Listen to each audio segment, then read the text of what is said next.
Coming up tonight in our news, the Shell Saxon Superstars are the winners of the 2020 New Year's Day JUNKANOO Parade.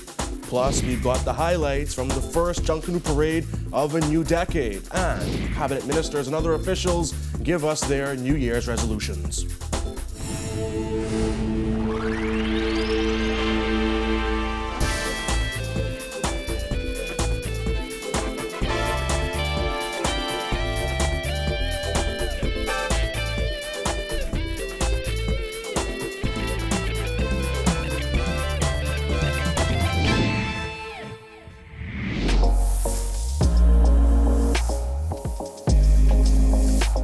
Our news is brought to you by LLOYD.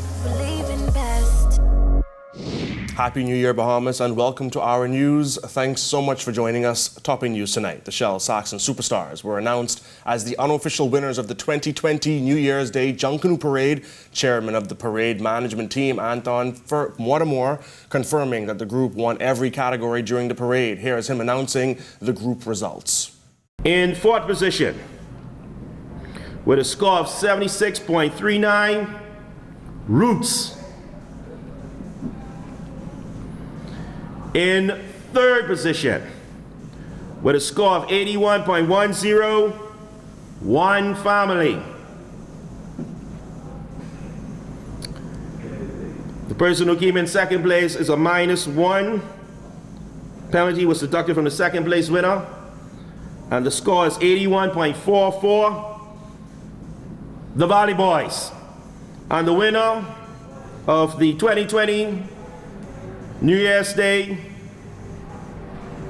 JUNKANOO Parade, they got a -1 score of, they got a one penalty with a score of 84.62, the Saxons. Only 4 A groups competed in this year's parade. Mortimer explained the absence of the Genesis Warhawks and the Prodigal Sons. Genesis group was here in the parade, in this arena to parade, but they decided not to parade. They were here, but they decided not to parade. Prodigal Sons, JUNKANOO group, I cannot comment on them because they actually did not show up to parade. Of course, just to reiterate, there were no disqualifications in this parade. In the B category, though, it was Colors winning yet another parade. The overall results from the B category went like this.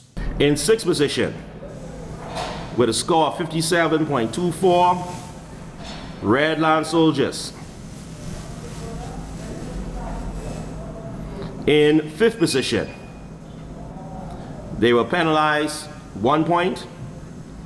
They got a score of 58.23, Body of Christ.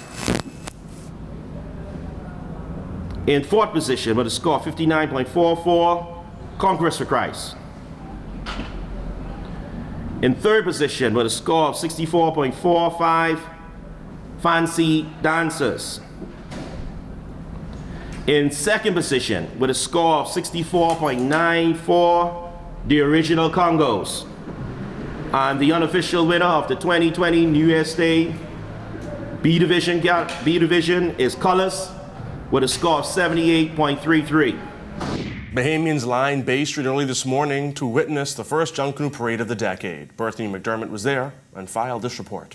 It was standing room only on Bay Street this morning as JUNKANOO lovers showed up to see who would be the top JUNKANOO group and claim bragging rights for the year.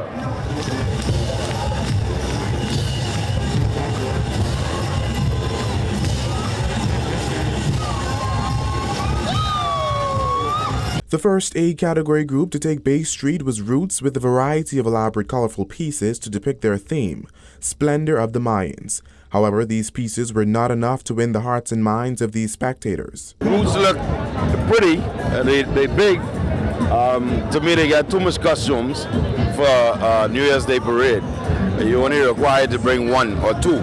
And all this will slow down their group in terms of passing in 72 or 70 minutes. Roots dangerous, man. Roots come dangerous this morning, but I feel they could do better. They could do better. The Genesis Warhawks was next to take Bay, but never showed. Parade Management Chairman ANTHEN Mortimer explains. So what happened was Genesis was the A2 group, okay? The A2 group that was supposed to come out, and they were not ready yet to come out, all right? So because they were not ready yet to come out, then we placed the Saxons in the front of them, okay? And as you know, once you lose your order of entry, we put you to the back. Okay, so when we were calling Genesis again to see if they were ready to go again, they advised that they're not going to be participating in this parade. So they said that they are actually going to pack up and they'll do it another day. Okay, that's what they expressed. Okay. Genesis officials declined to comment on the matter. Still, the show continued with a rocking performance from the SAXONS superstars with the theme Bahamian or Nuttin', depicting the islands of the Bahamas from Abaco in the north to Inagua in the south.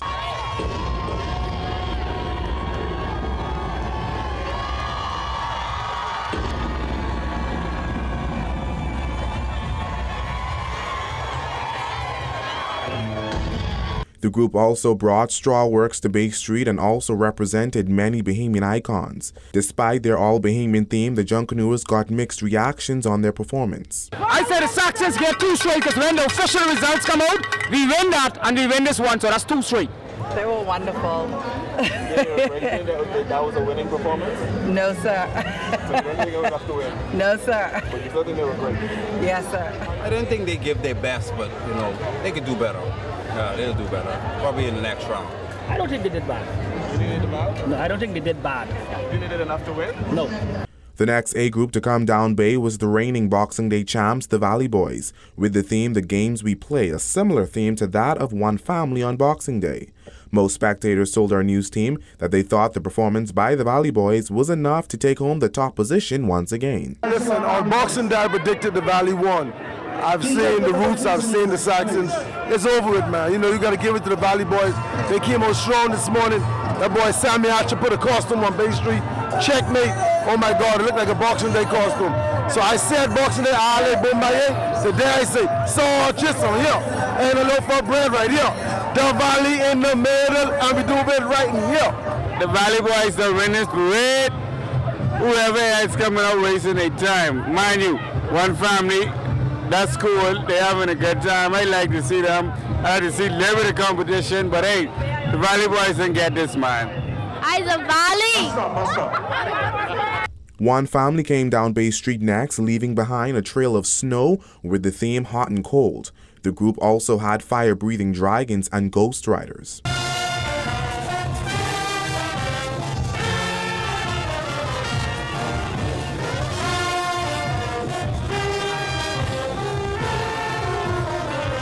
The final A group that was set to take Bay Street was the Prodigal Sons, but according to Mortimer, they too decided not to participate in this year's parade. Reporting for Our News, I'm BERTHONY McDermott. Thanks, Berthony. Well, soon to come on Our News. Police still searching for 2 Andros fishermen who went missing on Christmas, and the police commissioner addresses the 2019 murder count. That's coming up when Our News returns.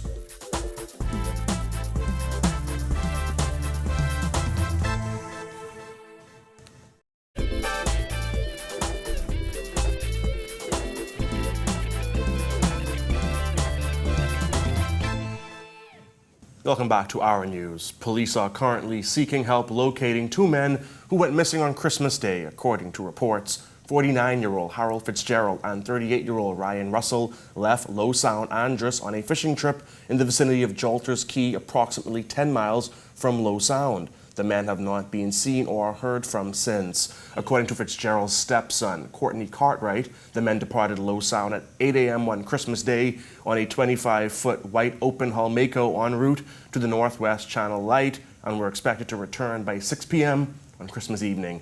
In a Facebook post, Cartwright expressed gratitude to pilots and seamen assisting with the search for the 2 men. He described Fitzgerald as a caring husband, father, uncle, and friend, and says his family refuses to give up the search for him. Anybody with information on their whereabouts can contact the Nicholstown Police Station at 329-2699 or the Police Control Room at 322-3334. Despite the 2019 murder count being higher than 2018, Police Commissioner Anthony Ferguson says he's pleased with the work police officers did throughout the year, especially following Hurricane Dorian. According to Our News records, the murder count for 2019 was 96. In 2018, it was 91, which was the lowest figure in a decade. Ferguson previously said that crime spiked in the capital towards the end of 2019 because police force resources were stretched thin in the aftermath of Hurricane Dorian. The officers, they perform exceptionally well. having to Police New Providence and Hurricane Dorian tragedy in Abaco. When our news comes back from the break, the Deputy Prime Minister promising a probe into why some police didn't receive that $1,400 payout for civil servants, plus ministers offer their resolutions for 2020. We have the details when our news returns.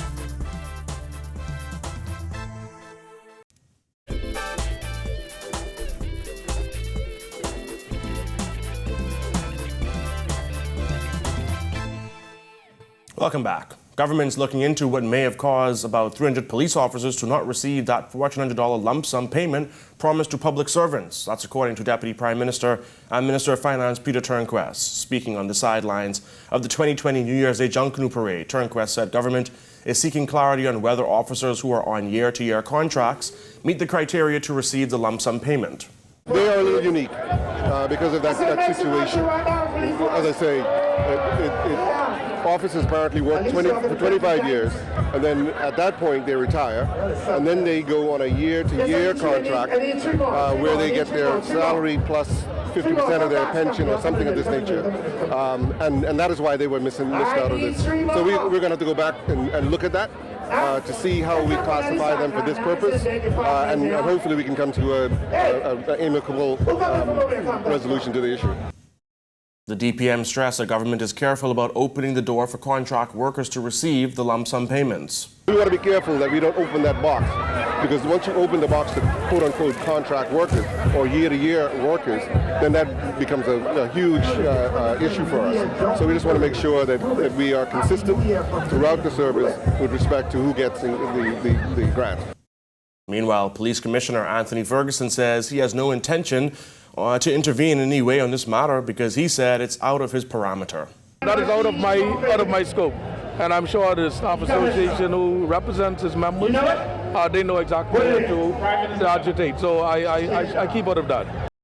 A number of cabinet ministers shared their New Year's resolutions for 2020. Prime Minister Dr. Hubert MINNIS said his goal for 2020 is to uplift the poor and less fortunate in the country. My resolution is to close that gap of income inequality and create more opportunities for the poor and the indigent and to uplift the inner city. Thank you. Enjoy your new year. Meantime, Deputy Prime Minister Peter Turnquest said he is hoping no more hurricanes like Dorian hit the Bahamas. The first order, obviously, is to put back those institutions that will facilitate the residents coming back and being able to access the services that they need, the police, the health care, the financial institutions, the government services, to make sure all those things that provide for an orderly society are in place. And then we'll see how we can assist residents as best we can to get back into their homes. The Prime Minister would have indicated that we've allocated $10 million to assist with the small home repairs, the drying in of homes, those that can be repaired. Education Minister Jeffrey LLOYD said in 2020 he's looking forward to greater efficiency and response in government agencies.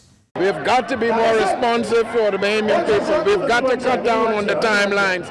We've got to get people's results to them, whatever that is, whether you have to be paid or whether you make a request of the ministry, I want my grades, or I want my diploma, or I want, to get my transcripts and so on. Instead of having to wait 2 weeks, we want to cut it down to 1 week. Instead of having to wait 1 week, we want to cut it down to 2 and 3 days, because the Bahamian people deserve it. And in this day and time, where people need and deserve almost instant response, we've got to work towards that. LLOYD further explained that the Ministry of Education will be embarking on a 100-day challenge, which he said is designed to do just that. Every department is going to establish their goals, and in that 100 days, we are going to exceed those goals. Not just meet them, exceed those goals. And it's going to be based on efficiency and responsiveness. Social Services and Urban Development Minister Frankie Campbell said he has a number of things on his wish list for 2020, chief among them welfare and working conditions within his ministry. We are seeking to relocate a number of our staff from where they are now to better locations that are more suitable, both in social services and urban renewal. We're also looking to introduce legislation We are in the final stages of the Older Persons Protection Bill. As a matter of fact, we've sent it back to the Attorney General's office, hoping that they would put the final touches on it. We've also presented to the Attorney General's office the amendments for the Persons with Disabilities Act. Police Commissioner Anthony Ferguson also weighed in. He said he hopes criminal activity decreases. I would really wish that these young criminals behave themselves and so decent people can move about freely and enjoy this Commonwealth in the Bahamas that God give us.